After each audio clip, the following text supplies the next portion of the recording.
Hello everybody, welcome back to the channel. Hello everybody, welcome back to the channel. I say something a bit different. It's not a bit different because we do stuff like this quite a lot, but we've not put anything like this on the channel yet. Mercedes 190e. Arguably one of the best cars they ever made. It's come to us for rough running. We've put the boost pack on it and started it up, and it's literally running on one cylinder. So it's a bit more than rough, so I can't even demonstrate it running because it's that bad. But quick inspection. Ignition leads are all damaged. This one, oh, that one's damaged as well. We're going to change the obvious first. Customer has said he's got some parts to come with it. So we'll see what he's got.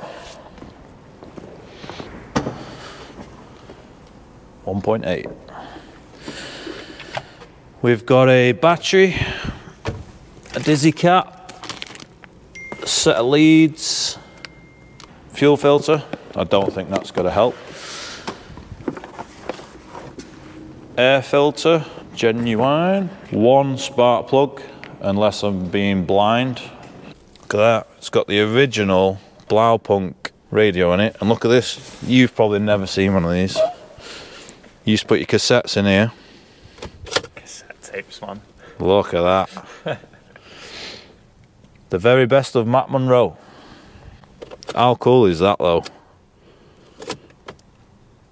It's pretty smart, isn't it? This was like mega in its day. It's got a sunroof. You know what? It's actually in pretty good shape, this car. It's not bad. Look at the seat. Seat's all right. Bodywork. Decent, yeah. It's not bad. But we've only got one spark plug. That's where the medikits used to go. Should we see if it's got a medikit in it? Oh yeah. Original medikit. Mercedes-Benz medikit. Look at that. Never been opened, probably. This was like the golden era of Mercedes. We're obviously going to change the obvious and see how she runs. So the battery's flat, we'll put the battery on it, leads, dizzy cap, spark plugs, I don't know what's going on there. Ring the customer, see if he's got another 3. This is a brand new customer, brand new car to me, I know nothing about this car at all. We'll check the levels and stuff on it as well, I think. And we'll go from there. We have contacted the customer to ask why have we got one spark plug, and we've been lied to. We have now been told that the car has had 3 spark plugs replaced at another garage. They couldn't get the last one out, so it's now here, and that was not mentioned when it was booked in. So the other garage can't get the last one out, and it's on me to get it out. I don't think that's very fair, really, because if I break it, is it my fault? Is it not my fault? I don't know. So somebody else has given up on it, so I think the plan of action is let's get the car running and running reasonable, get it as hot as we can, and then we'll have a little feel of the spark plug and see how we go. Right, I think first thing we need to do is try and identify which ones have been done. All these leads are so that one's been done. Cylinder 1, cylinder 2, cylinder 3. This is literally just falling to pieces.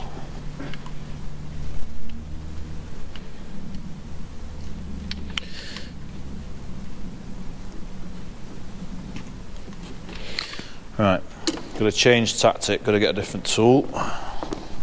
Been sold a dream here, haven't I? I thought it'd be a nice job this, and all of a sudden I'm fixing someone else's. I mean, it's not their fault either, it's stuck in, but they've obviously given up. A new snap-on extra grip pliers, let's give that a go. Oh yeah. Snap-on saves the day again. I can't really tell which ones are new and which ones aren't.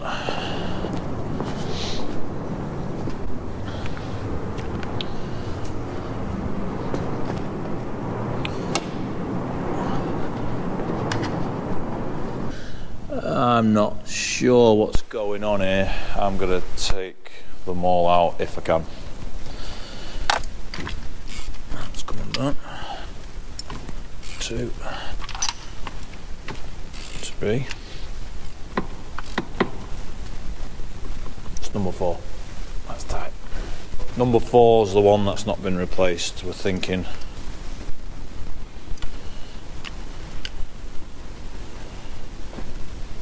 That's an NGK plug. Somebody trying to have me on here or what? NGK cylinder 1, NGK cylinder 2, NGK cylinder 3. 1, 2 and 3 are NGK. The plug we've been supplied Is wrong. I'm going to discard these plugs we've got. The brand we've been given is not the same brand that's been fitted, and apparently that's the one that's not been fitted, so it doesn't make sense. I'm going to get a new set of plugs. Cylinder 4 is tight, so I think we should ignore that for now, concentrate on getting the car running, maybe refit these just to get it running for now, and then get a fresh set. Do you want to fit the battery? Right, I've got the Dizzy cap off, and it doesn't look that old inside, but the main coil lead is quite corroded in the centre. The new Dizzy cap we've been given, I'm not familiar with this brand at all. I would personally fit Bosch or Baru. It's not looking great, this, but anyway, we're going to fit what we've got. We've not been supplied a rotor arm either. Quite easy to replace. I've cleaned it up for now just to try and get it running, and we'll speak to the customer again. But I think the main objective here is to get it running and try and get this plug out and see what's going on. But I'm not that impressed with these bits so far. Oh. See that? Yeah.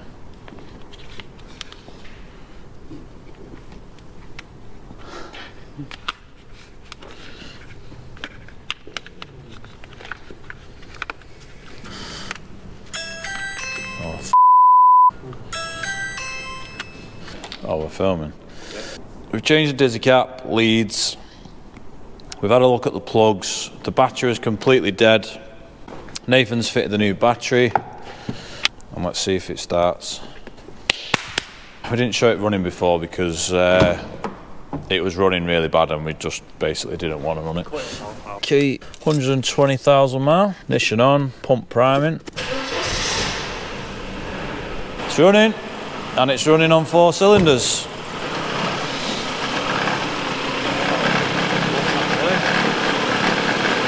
I mean, it's running pretty sweet, that, to be fair.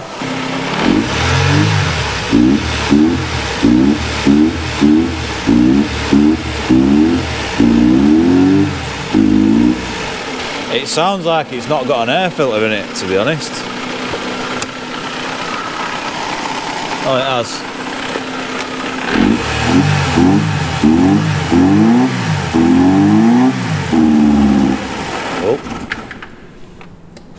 Car's got out.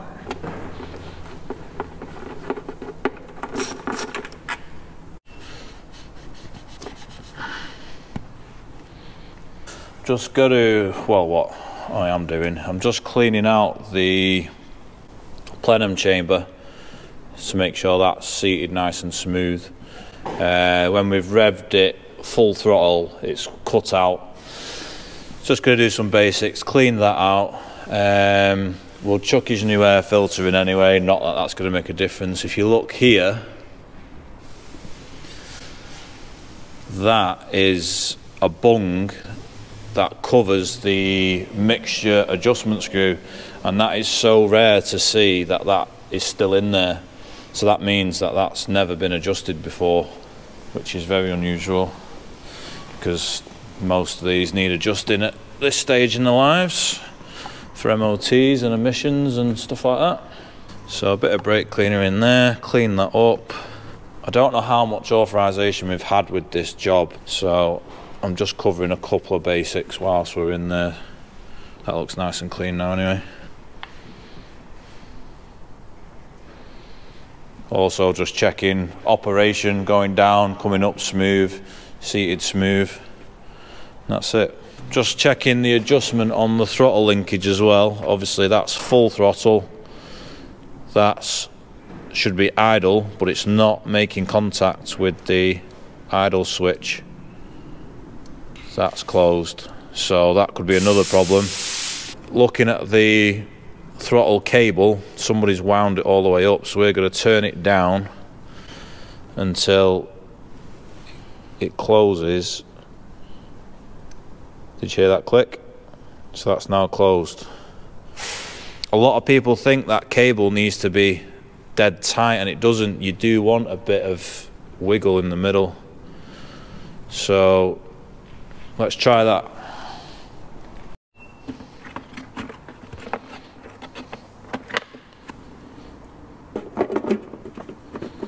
It's like super overkill this. So you've got 4 nuts holding the airbox cover on, and then you've got 1, 2, 3, 4, 5, 6, 7, 8 clips holding the lid down. The nuts would have done, or the clips would have done, but this was like proper German engineering at the time.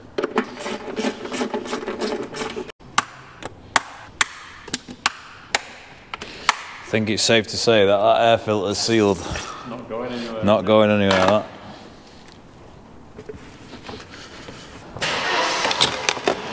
I think we're just going to let it idle now, get it up to temperature, then we'll give it another rev, see if it cuts out. We can concentrate on getting a spark plug out.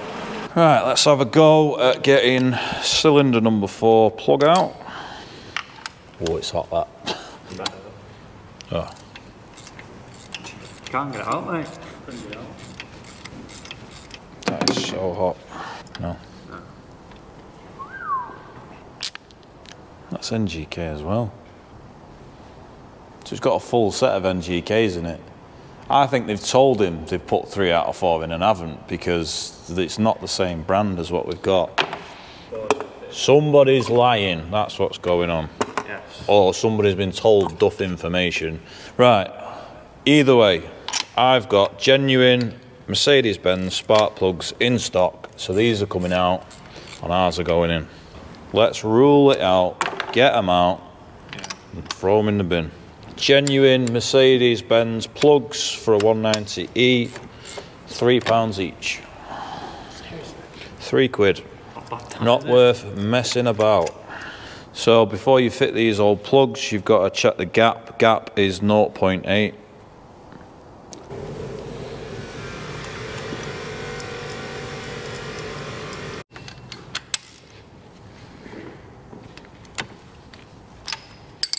That wasn't too bad, was it? Bit of patience. Just done the trick. Take it for a drive.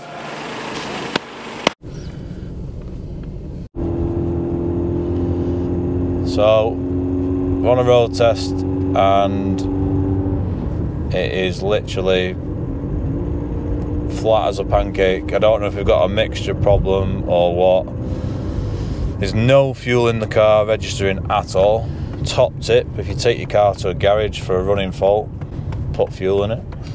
Yeah, flat, absolutely nothing. This is actually dangerous. That's full throttle, that. Everybody's looking at me just to say, what is this idiot doing in his old Mercedes 190E? There's a massive pulsation through the brake pedal when I press the brakes, so the discs are probably warped. But at least we got it running.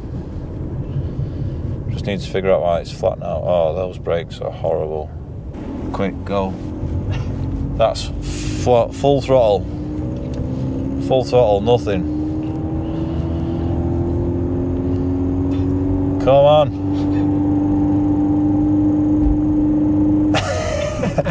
Oh, jeez. Oh, we're going to struggle to do much without fuel.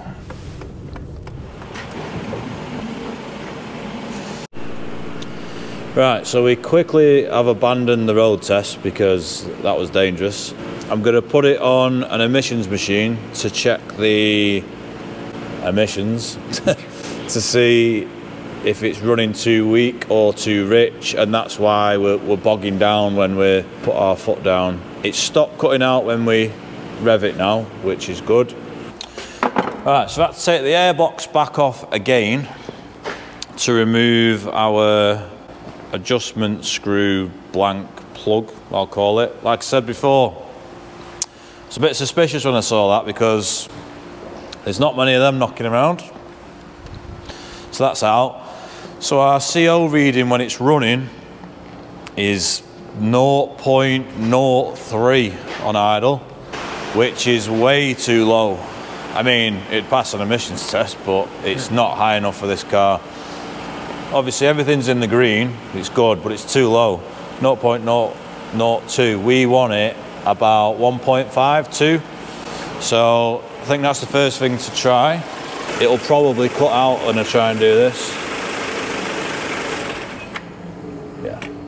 So we've made a tiny adjustment. Now I need to see where we're at, let it idle again. Still way too low.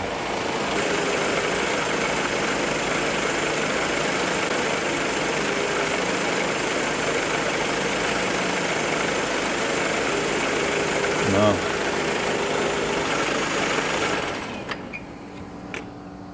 Following on from before my holiday, we had the 190, we got it running, checked the emissions, and the emissions were basically reading 0, next to nothing, like the car shouldn't be running. So I attempted to adjust the mixture on the vehicle, which made no difference whatsoever, and it didn't sound right. So we had a sneaky suspicion that the exhaust is blocked. Then I went on holiday. During the holiday, the customer has rang the garage to say that he forgot to tell us that he caught somebody stuffing something up his exhaust. So my theory of the exhaust being blocked could be right. We're going to road test it now. We took the back box off the car and see what happens. We could not get above 20-30 mile an hour before. It would have took a runway strip to do it. So let's see.